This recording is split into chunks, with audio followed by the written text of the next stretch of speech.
Okay, welcome back. So first things first, before I start getting into the video, I do apologise for not uploading for a week, or more than a week. I've been away on holiday, and I was thinking I'm going to give myself a bit of well-deserved time off. And God mate, it was absolutely wonderful, but we're back. So this video is going to be all about how to do an effective training program and a couple of top tips of how you can make it the best one, if not the most successful one, even if you don't hit a PB right at the end.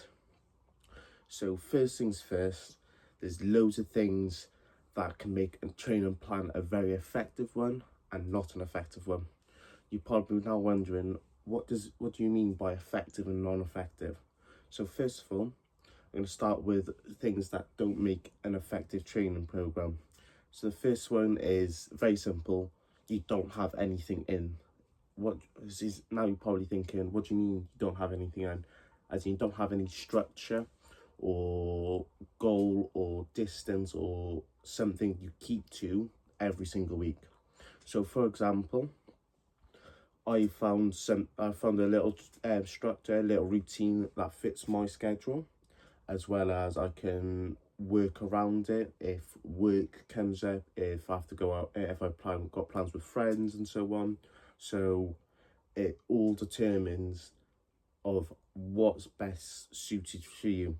Now, I fully understand some of you out there may have kids, may have different responsibilities, long hours of work and so on.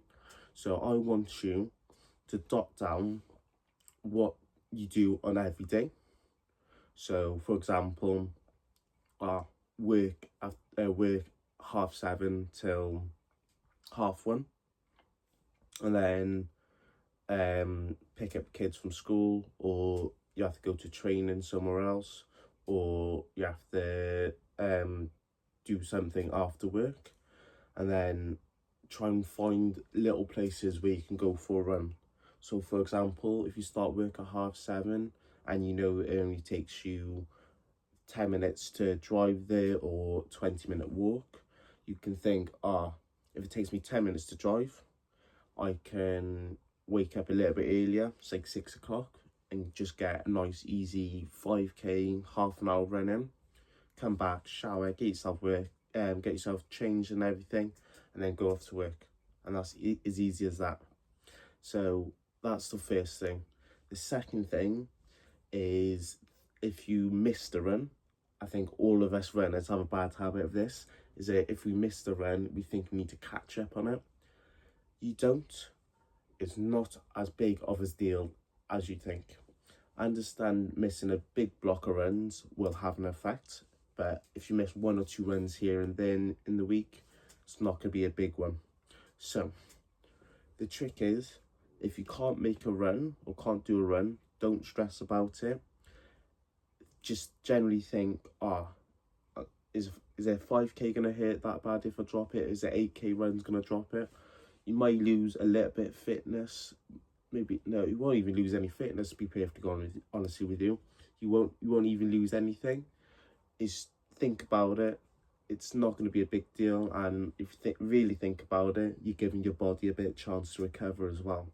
So it does have some benefits. So please stop the overthinking that you have to catch up your runs if you miss one out.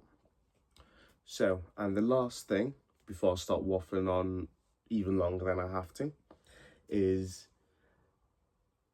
you have to incorporate I can't even speak, sorry. Is the fact some training programs aren't designed for you. I understand that's a bit cliche and everything. You think, every program's going to suit you. It doesn't. For example, Mo Farah's training program may not work for Eliud Kipchoge's, and then Eliud Kipchoge's probably won't work for Beatrice Chebet and so on. So every runner's got a different training program, but you might find some runners have a similar training style, if that makes sense, as in they do their easy runs on a Monday, track sessions on a Wednesday, long runs on a Saturday, for example. So they can bind it around that, and that's what I want to try and try all. That's what I want all of you to try. So that's all. What makes a training plan a non-effective one? What makes a training plan an effective one? Now you're probably wondering. So there's loads of things that that you can incorporate to make a training plan an effective one.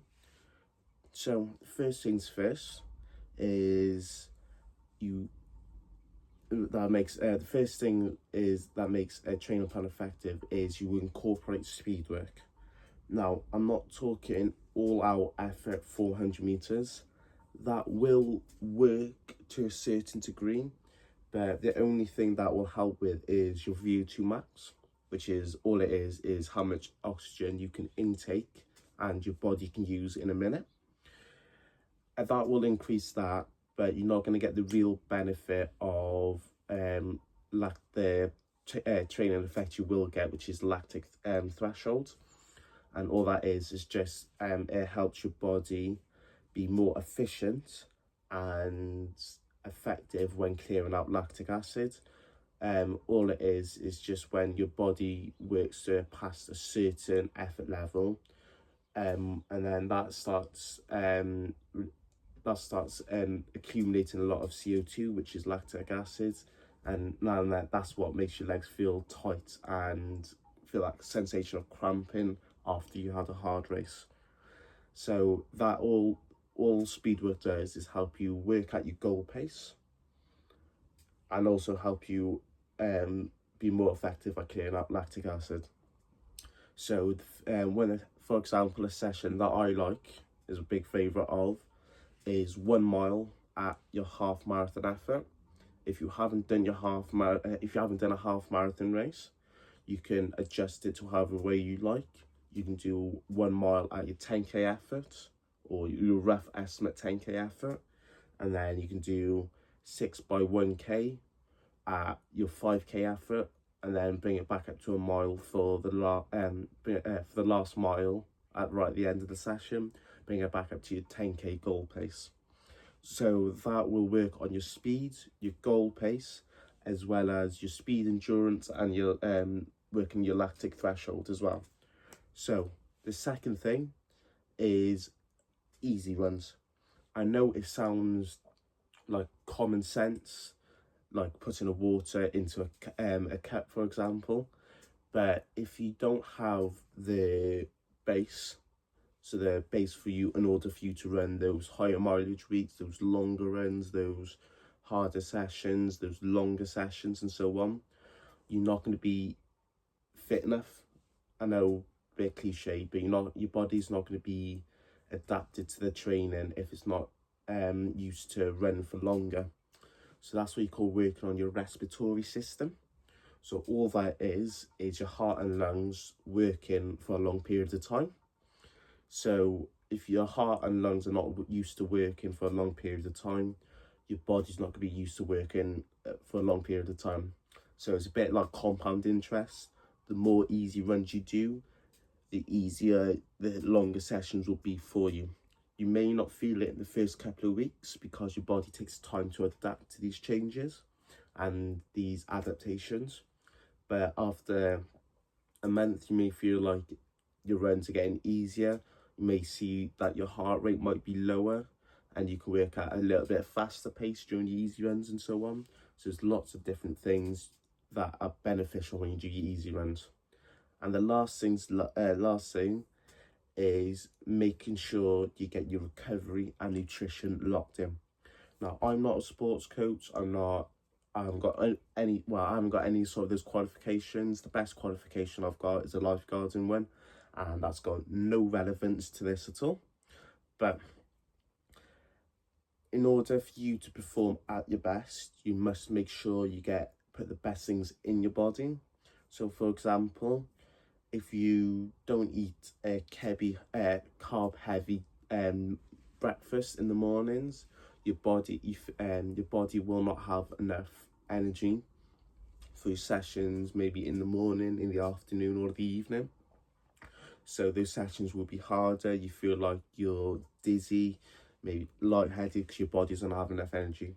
So the trick is to make sure you get enough food, enough like whole foods. I know food nowadays is very expensive, but you can focus on your oats, your fruits, your veggies, and so on, and those will help you excel in running.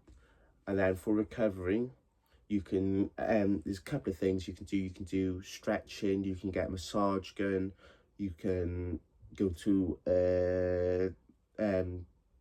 what was I gonna say? You can go to a sports therapist and so on, not sports therapist, a sports massage and so on to help you recovering. But the one thing that will help you recover is your sleep and getting enough protein and carbs in after your session, before and after your sessions. So I was going to give you a couple of tips to help you with the training. So I'm going to give you my 5 top tips, or try to give you 5. And I've named a couple just then. But the first thing is make sure you're getting enough recovery and enough things to eat. Now, why is this important? Well, I've just gone over it then, but just a little quickly. First of all, it's going to help you fuel your runs and your exercises. I know some of you out there that you've just started to run and you think, I don't need to eat that much. You do.